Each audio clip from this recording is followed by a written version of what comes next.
My sister Mary was always a troublemaker. Years ago, she ran away with my husband Todd, leaving behind her son, Matt, who only had 6 months to live due to a serious illness. I haven't seen Mary or Todd for 15 years, until now. They stood right in front of me, and seeing them brought back so many painful memories.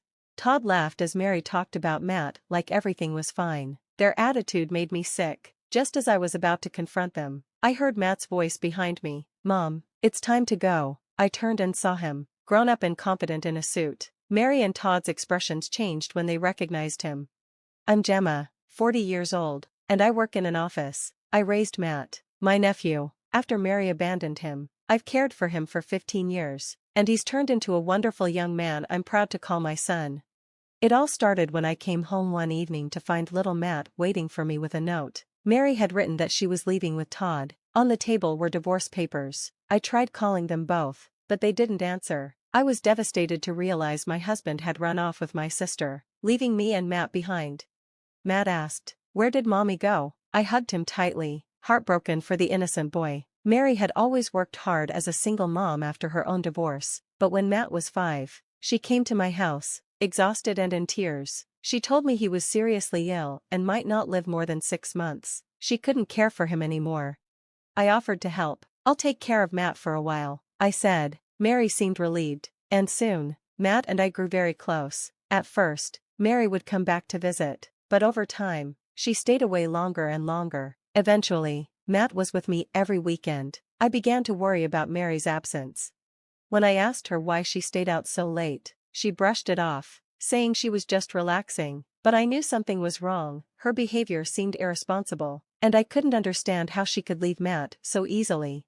Mary started to leave Matt with me more and more, often coming back late. When I confronted her about it, she brushed me off. "Gemma, I have my own life to live," she said coldly. I could tell she was hiding something, but she dismissed my concerns. Over time, I realized she wasn't going to change, no matter what I said. Eventually, I found out Mary was dating different men and leaving Matt with me without even letting me know. Sometimes, she would drop him off at my door without a word. I felt betrayed. When I asked Matt if he knew where his mom went, he said, "No, Mom doesn't like to talk about it." Then, one day, Mary left without saying anything at all. She abandoned Matt with me, and I never saw her again until today. I was left alone to care for Matt. While she disappeared with Todd, I was furious and hurt, but I couldn't let Matt see that. He looked so scared. Kneeling down to meet his eyes, I said gently, "Matt, your mom might not be coming back for a while." "Why not?" he asked, his voice trembling. I struggled to find the right words. "Your mom had to go far away, but you have me. I'll always be here for you, okay?" Matt hesitated, then nodded with a small, uncertain smile. From that moment, it was just me and Matt. He was fragile, easily getting tired even from light activities. Mary had told me he was receiving treatment, but it didn't seem like he'd been cared for properly.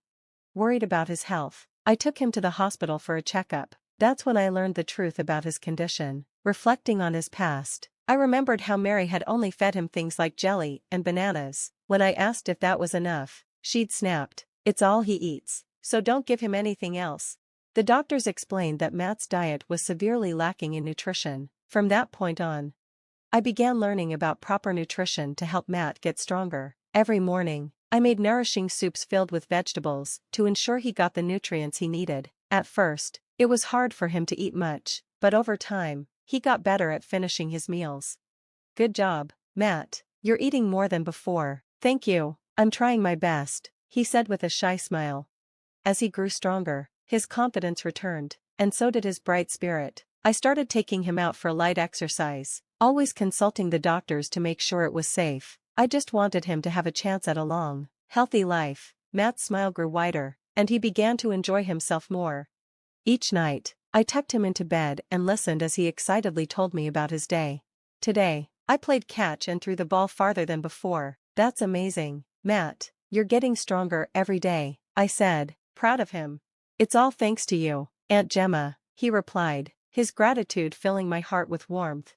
Though I never showed it, I often fought back tears of joy. Watching Matt grow healthier day by day was my greatest reward. I dedicated myself to keeping him safe and happy, and as the years passed, I cherished every moment. 15 years flew by, Life with Matt had changed me completely. I never remarried after Todd left with Mary, but Matt gave my life purpose. Sometimes, I wondered how Mary and Todd were doing, but I had no real desire to see them. It was just idle curiosity about the people they had become. One day, that curiosity was unexpectedly satisfied. While I was out shopping, I heard a voice. "Hey, are you Gemma?" I turned around and saw her, an older but unmistakable Mary. "Mary, it's really you," I said, my voice stiff with shock. "Gemma, long time no see." Mary greeted me with a cheerful smile, acting as if nothing had happened. A chill ran down my spine as memories of 15 years ago flooded back. Just then, a man walked up to her. It was Todd. "Hey, what's going on? Wait, is that Gemma?" he said, grinning. "Wow, Gemma, you've aged quite a bit, haven't you?" I clenched my teeth, anger boiling inside me. How could they stand there, smiling like everything was fine? Todd had left me, and Mary had abandoned her own son. Matt and I had silently agreed never to discuss it, but we both knew the truth. Now, here they were, acting as if nothing had happened. "What do you think you're doing?" I demanded, letting my anger show. Mary laughed, brushing it off. "Oh, come on, Gemma, aren't you glad you got to spend time with Matt?" I was speechless at her audacity. Seeing my disgust, she just smirked. "Don't be so mad, let bygones be bygones." I struggled to stay composed. These two had no remorse for what they'd done. "And that brat of yours, how's he doing?" Mary asked casually, while Todd laughed beside her. "Don't listen to her," I thought. "Matt's not some dying kid anymore."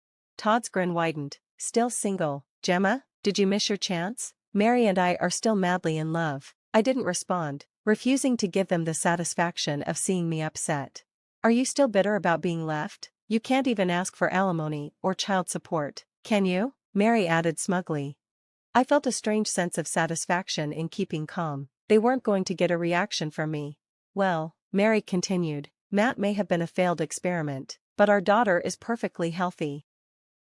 That word, daughter, caught my attention. I turned to Todd. "You have a daughter?" "She just turned 14, he replied proudly. "She's the cutest thing ever." But Mary's face had changed. Her earlier confidence was gone. I sensed there was more to this story. "So, you got pregnant after you left, huh?" I asked, watching Mary's expression harden further. She looked uncomfortable, and Todd quickly jumped in. "Of course she's mine. She was born a year after we started living together." Mary flinched at his words, her nervous expression betraying her. Something wasn't adding up. I kept my distance as Todd stepped closer, trying to assert his confidence.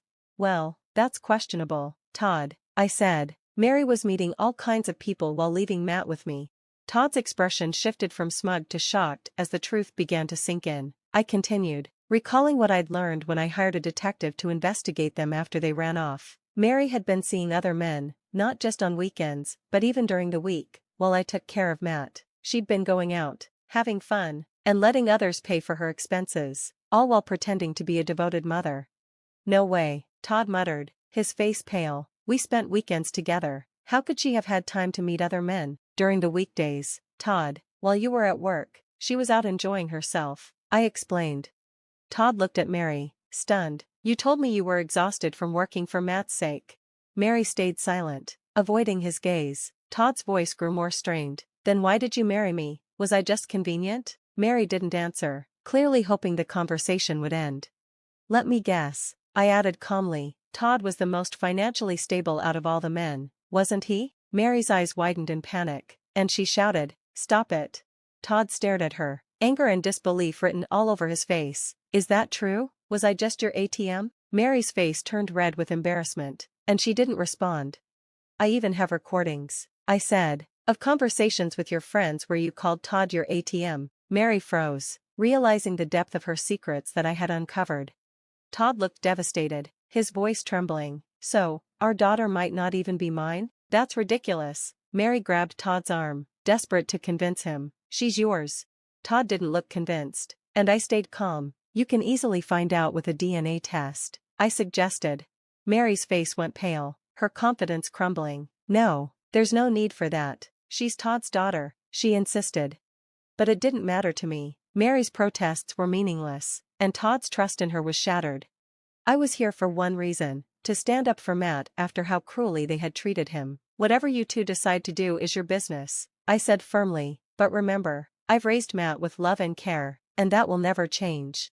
Mary and Todd looked defeated as I turned to leave. Just then, I heard Matt's voice behind me.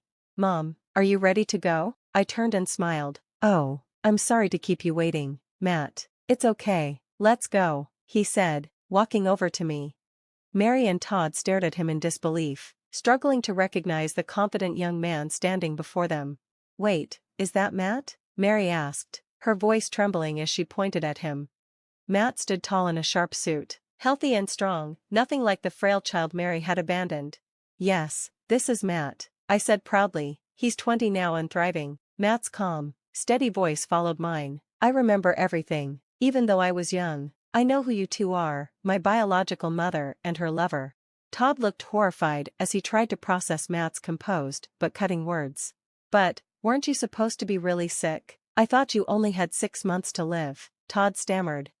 No, I interjected, Matt was never sick. That 6-month story was something Mary made up. After she left, I took Matt to the hospital, where the doctors diagnosed him with malnutrition, not any life-threatening illness. All he needed was proper food and care.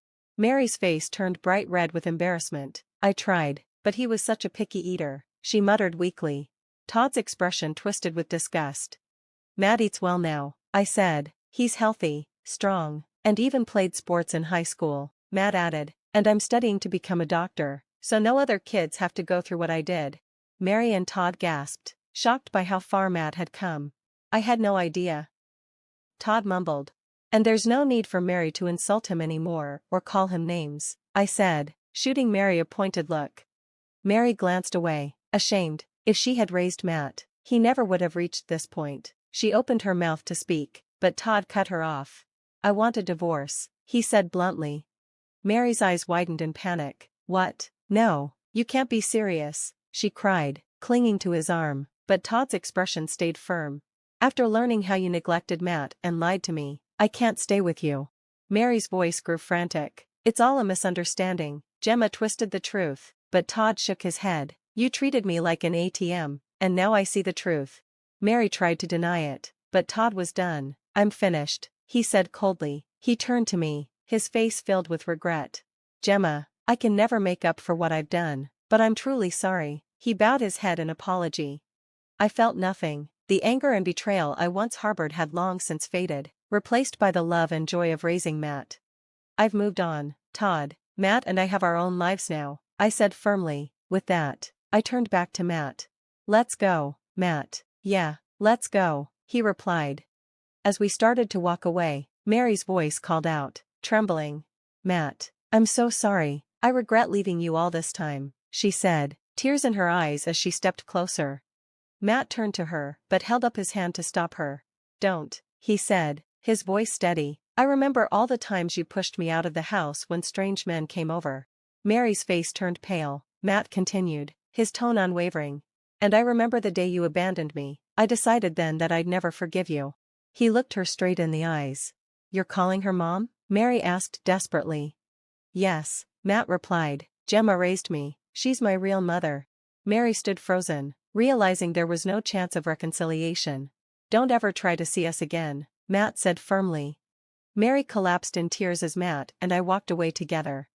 Later, I heard that Todd had a DNA test done and found out the daughter wasn't his. He sued Mary for damages, filed for divorce, and left her for good. Mary tried to retaliate by spreading rumors about him, but it only backfired, leaving her with nothing. I eventually blocked all her messages and cut ties completely. Matt, meanwhile, thrived. He grew into a wonderful man, got engaged to his girlfriend, and made me so proud. We continued living together, cherishing our time as mother and son. On his 20th birthday, I took him out to a nice restaurant to celebrate. Let's make a toast to adulthood, I said, raising my glass. Cheers, Matt replied, clinking his glass with mine. In that moment, I felt truly happy, knowing I'd made the right choices for Matt. This, right here, was everything I had ever wanted.